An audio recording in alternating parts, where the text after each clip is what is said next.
ketika hujan turun tanpa henti, ketika air naik perlahan, lalu menenggelamkan rumah-rumah, ketika tanah yang dulu kokoh tiba-tiba longsor dan meluluh lantakkan segalanya, hati kita bertanya, "Lid, ya Allah, apa makna dibalik semua ini?" Saudara, musibah bukan selalu tanda kemurkaan Allah, bukan selalu hukuman, bukan selalu azab. Kadang musibah adalah sentuhan kasih sayang Allah yang tidak selalu kita mengerti di awal. Itu adalah panggilan lembut agar kita kembali kepada. Pertama, musibah adalah ujian, bukan kebencian Allah. Allah berfirman dalam surah Al-Baqarah ayat 155 sampai 157, dan sungguh kami akan menguji kalian dengan sedikit ketakutan, kelaparan, kekurangan harta, jiwa, dan buah-buahan.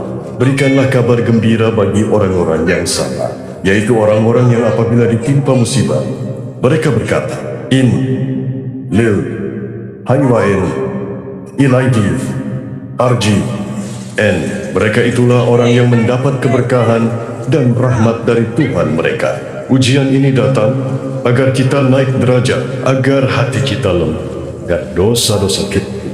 Musibah bukan tanda Allah menjauh, justru itu bukti bahwa Allah masih memperhatikan dan mendidik kita.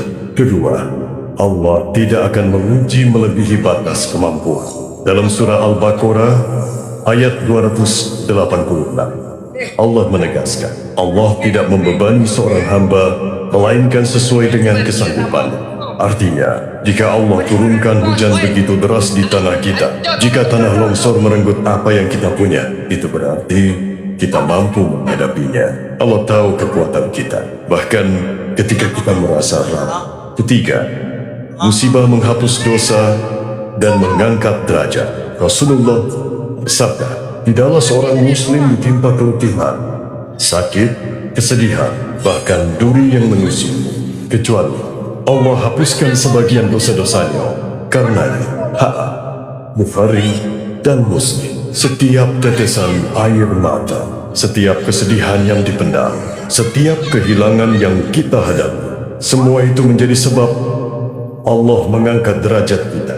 Keempat, musibah adalah peringatan agar kita berhenti dan merenung. Di surah Asy-Syura ayat 30, Allah berfirman, "Apa saja musibah yang menimpa kalian, maka itu disebabkan oleh perbuatan tangan kalian sendiri. Namun Allah banyak memaafkan." Ayat ini bukan untuk menyalahkan, tapi untuk mengingatkan kita bahwa musibah adalah wake up call. Allah ingin kita berhenti sejenak, melihat hidup kita, meluruskan arah, menguatkan iman, dan memperbaiki hubungan dengannya. Kelima, di balik musibah, Allah siapkan kemudahan. Allah berjanji dalam surah Al-Insyirah ayat 5-6, "Maka sesungguhnya bersama kesulitan itu ada kemudahan. Sesungguhnya bersama kesulitan itu ada kemudahan. Banjir akan surut, longsor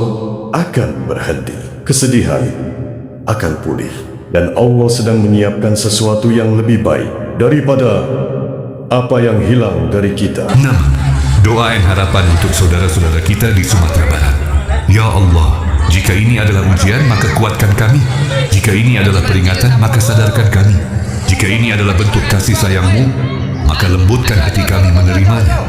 Ya Allah, lindungi saudara-saudara kami di Sumatera Barat yang terkena musibah banjir dan tanah longsor. Berikan mereka ketabahan yang Kau janjikan, rahmat yang Kau limpahkan, dan kemudahan yang Kau sertakan dalam setiap ujian. Ya Allah, jadikan musibah ini sebagai jalan kembali kepadamu, bukan sebagai murka. Ganti kesedihan mereka dengan keberkahan yang tidak mereka sangka-sangka. Amin ya Rabbal Alamin.